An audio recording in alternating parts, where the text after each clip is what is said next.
इस वीडियो में मैं रिव्यू करूंगा सौरभ चौबे की बुक प्राचीन भारत का। मैंने इस बुक को पिछले साल अमेजोन से खरीदा था और यह ऑनलाइन और ऑफलाइन दोनों मार्केट में आपको मिल जाएगी।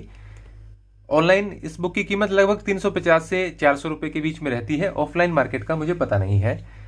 मैंने प्राचीन भारत और मध्यकालीन भारत दोनों ही पुस्तकें सौरभ चौबे की खरीदी थी और मैंने इस पुस्तक को पढ़ा है और इस पुस्तक के बारे में मैं आपको इस वीडियो में जानकारी दूंगा।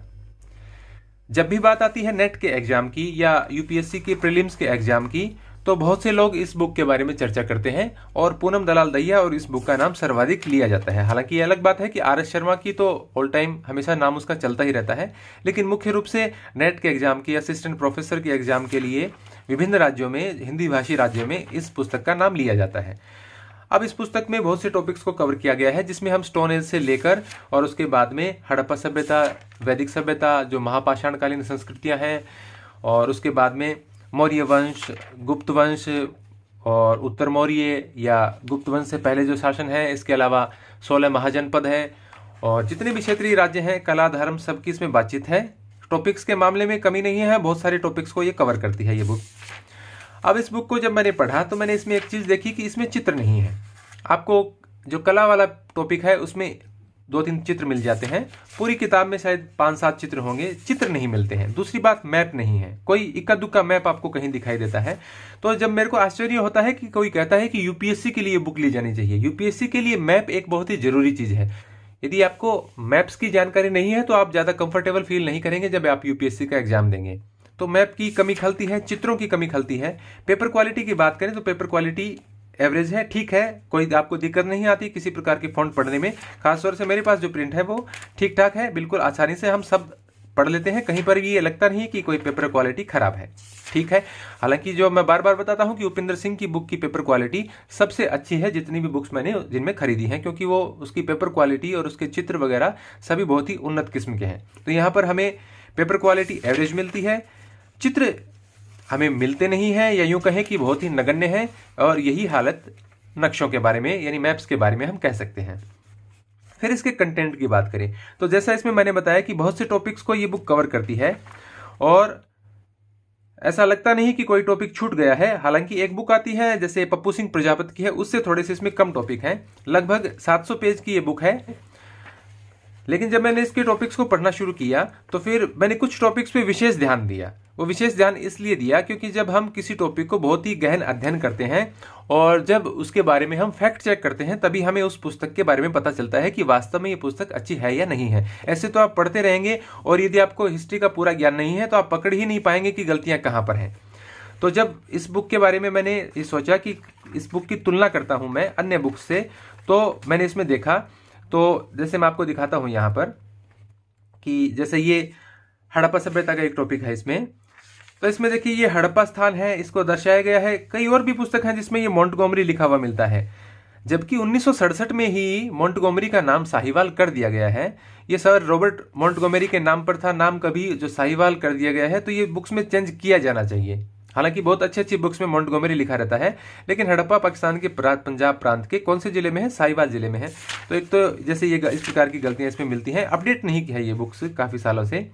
इसके बाद में कुछ डेट्स गलत हैं, जैसे कालीबंगा का जो उत्खनन है वो लिख रखा है वी.के. थापड़। इस प्रकार की गलतियां ये ठीक होनी चाहिए। इतने एडिशन आ चुके होंगे बुक्स के, तो बी.के. थापर हैं ये, बालकृष्ण थापर, और इसको वी.के. थापड़ लिखा है, नाम ही पूरा चेंज कर दिया है। इसके अलावा जैसे यहाँ पर कुछ लिखा गया है, जैसे अर्नेस्ट मैके ने चहुंद्रो को भारत का शेफील्ड कहा है, तो ये भी बताना चाहिए कि चहुंद्रो अब भारत में रहा नहीं है, तो भारत का शेफील्ड किस प्रकार से होगा। धोलावीरा की जो एक्सकेवेशन की डेट है वो सही प्रकार से मैच नहीं है, जिसने एक्सकेवेशन किया है और जो डेट है वो मिसमैच है। इसके अलावा रोपड़ में हमें एक डेट मिसिंग मिलती है, वो कोई दिक्कत नहीं है, सारे हमें वो तो सभी बुक्स में होता है, कोई डेट वगैरह रह जाती है, गलत नहीं है कुछ भी। राखी गढ़ी की बात करें तो हरियाणा के जींद में दिखा रखा है, जबकि हरियाणा के हिसार जिले में है। इसके बाद यहाँ बात करें तो जैसे यहाँ पर एक उत्खनन स्थल के बारे में अधूरी जानकारी दे रखी है। और तो मैंने इस प्रकार से देखा, तो जब यूपीएससी के लिए हम बात करें, जब कोई कहता है कि मुझे पुलिस कांस्टेबल के लिए एग्जाम के लिए बुक है या पटवारी की परीक्षा के लिए बुक है, तो माना जा सकता है कि हो सकता है छोटी मोटी गलतियां रह गई होंगी। लेकिन जब कोई क्लेम करे कि ये बुक यूपीएससी के लिए है और भारत की सबसे बड़ी परीक्षा को पास करने के लिए इस बुक को पढ़ा ना जाना चाहिए, तो इस प्रकार की गलतियां काफी खलती हैं। तो इस प्रकार की गलतियों के कारण मुझे ये बुक थोड़ी सी कम पसंद आई।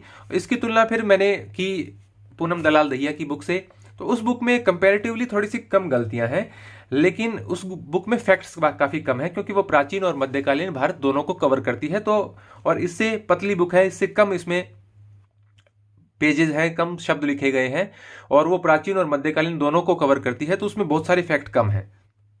फैक्ट इसमें बहुत हैं।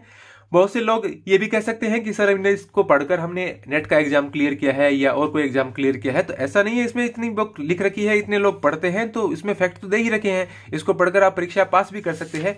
लेकिन आप इस पे थोड़ा सा आपको ध्यान रखना पड़ता है। जब भी आप इस बुक को पढ़ते हैं तो थोड़ा सा आपको जागरूक रहना होगा। और कोई भी नया जो अभ्यर्थी है जिसको इतिहास के बारे में ज्यादा जानकारी नहीं है, उसके लिए मुश्किल हो जाता है गलतियों को पकड़ना। यदि आप इसकी गलतियों को सुधार सकते हैं तो ये एक अच्छी बुक है।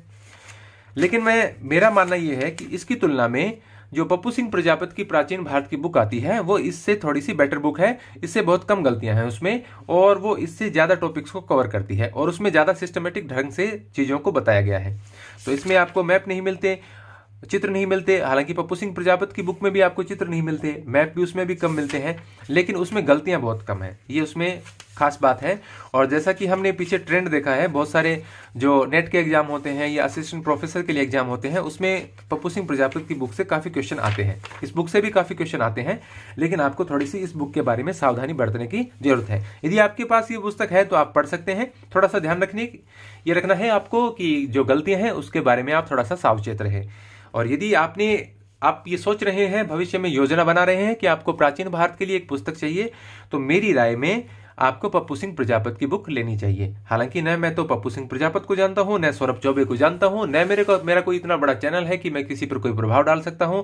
मेरा वीडियो वैसे भी 200-500 लोग अभी तक देख सकते हैं, हो सकता है भविष्य में ज्यादा लोग देखें। तो ये तो कोई कह नहीं सकता कि सौरभ चौबे, मेरे को तो ये नहीं पता सौरभ चौबे कौन है, कहाँ के हैं, मैंने इनका लेखक परिचय भी नहीं पढ़ा। और जैसे मैं इनके बारे में बता रहा था कि इनकी जो मध्यकालीन भारत की पुस्तक है उसके बारे में मैं राय नहीं दे सकता। हो सकता है वो एक बहुत ही अच्छी पुस्तक हो, क्योंकि मैंने उस पुस्तक को पढ़ा नहीं। मैंने 1 साल पहले खरीदा था, लेकिन इस बुक को पढ़ने के बाद में मेरे को इसमें जो गलतियां मिली और इसमें जो मैप और चित्रों की मेरे को कमी मिली, उसके बाद में मैंने उस बुक को कंसिडर नहीं किया, उस बुक को मैंने पढ़ा नहीं। क्योंकि मेरे पास प्राचीन, मध्यकालीन और आधुनिक भारत की कम से कम 15 किताबें हैं, और उसमें भी अलग अलग, हड़प्पा के लिए मेरे पास इरफान हबीब की जैसे प्रागैतिहासिक काल है, हड़प्पा सभ्यता है, वैदिक सभ्यता है, सब प्रकार की बुक्स हैं। क्योंकि मैं हिस्ट्री पढ़ाता हूँ और मुझे शौक भी है, तो मैं सभी प्रकार की बुक्स रखता हूँ और उनको पढ़ने की कोशिश करता हूँ। लेकिन जब मुझे कोई बुक अच्छी नहीं लगती तो फिर मैं उसको दोबारा नहीं पढ़ता। तो मेरे को ये बुक ज्यादा अच्छी नहीं लगी। हालांकि ज्यादा खराब भी नहीं है, ज्यादा अच्छी भी नहीं है, एवरेज बुक है। लेकिन मेरे पास काफी बुक हैं, तो मैं एक एवरेज बुक को पढ़ने में अपना समय जाया नहीं कर सकता। तो इसलिए मैंने इनकी जो मध्यकालीन भारत के लिए बुक है उसको पढ़ा नहीं, तो उसके बारे में मैं कोई राय नहीं देना चाहता। हो सकता है वो बुक मध्यकालीन भारत की सबसे अच्छी बुक हो। यदि मैं किसी दिन उसको पढ़ूंगा, कभी 50% तो कम से कम किसी बुक को पढ़ना पड़ता है, उसके बाद में ही हमें कोई राय देनी चाहिए। क्योंकि यदि मैं किसी बुक को पढ़ूं ही नहीं और किसी के बारे में कोई नेगेटिव रिव्यू दे दे, और ज्यादा लोग नहीं 50 लोग भी देखें, तो जो आपस में लोग बातचीत के जरिए बातें इधर से उधर जाती हैं, और किसी की मेहनत से लिखी हुई किताब के बारे में गलत कमेंट नहीं करना चाहिए। इस बुक के बारे में थोड़े से नेगेटिव कमेंट मैं इसलिए कर रहा हूं कि मैंने इसको पढ़ा है और मुझे जो नेगेटिविटी इसके बारे में लगी है, जो कमियां लगी हैं, वो मैंने आपको बताई हैं। तो ये था रिव्यू प्राचीन भारत, सौरभ चौबे की लिखी हुई पुस्तक का। उम्मीद करता हूं कि ये रिव्यू आपके लिए लाभकारी होगा और आप समझ पाएंगे कि कौन सी पुस्तकें आपके लिए उपयोगी हैं। मैं ऐसे ही रिव्यू लेकर आता रहूंगा और इसी प्रकार से हिस्ट्री के वीडियो आपके लिए बनाता रहूंगा। धन्यवाद।